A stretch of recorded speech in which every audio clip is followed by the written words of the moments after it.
चिन्हबारे मार्कंड ऋषि भूल कला बेले अगस्ती विष्णुत्व चिन्हाई दे कहते क्रमे क्रमे विष्णु तेज प्रकाशित हेब। साधारण विरही रामचंद्र सीता विरह असाधारण होई कहते विधाता जदि रावणर सहाय हुंती तेबे ब्रह्मा पदवी रखिबे नाही। लक्ष्मण सुग्रीव द्वार पहुंचवा मात्रे द्विविध बानर दुर्व्यवहार करुचे। कवि सूचना देउछन्ते द्वापर जुगरे बलराम रूपे ताकु मारिबे। एठी मानव रामंठारे विष्णुत्वर झलक प्रकाश पाउछि। जहाँक उदर सारा ब्रह्मांड रही और जोटी पहुँची मार्केंडेय अंत पाई ना माया किए बुझिबो बोली कहते कवि। सबु बानर माने हताश होई गला बेले हनुमान कहले मु जाए चंद्रमुही सीता उदंत बा संवाद आनिबी। जाम्बवान कहले तो हाथ में काम हेब बोली तते संतक देइछन्ति। तू बेगरे समुद्र लंघन कर। वियत मार्ग बा आकाश पथरे गला बेले विधु बा विष्णु तोर मंगल करंतु। एठी जाम्बवान राम को विष्णु कहि नथिले मध्य पूर्वर कोकिल आगरे सीता कहते ब्रह्मांड नाथक हाथ धरी सीता अनाथ होइब कि।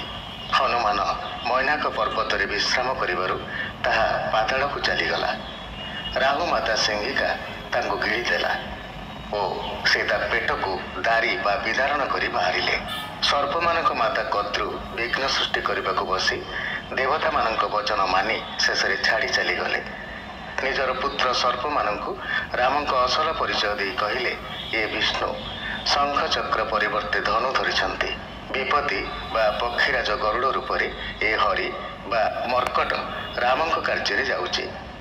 आकाशरु तारा भଳି खसिले हनुमान। गगन रे विभावसु बा सूर्य भଳି गति करी लंकारे पहुंची ताकू मर्त्यर सबु नगरर अलंकार बोली मने कले। हनुमान को पतित त्राही रामंक दूत भाव वर्णना करी सुबेल अर्थात उत्तम बेलारे से सुबलगिरी रे पहुंचिले बोली भक्ति रे कहले भंज।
সঞ্চার যে বিশ্রাম ময়না কপুড়ু ভক্তদারি উদর কুসিংহিকার যে বাহুর বায়ুরে তরু সঞ্চার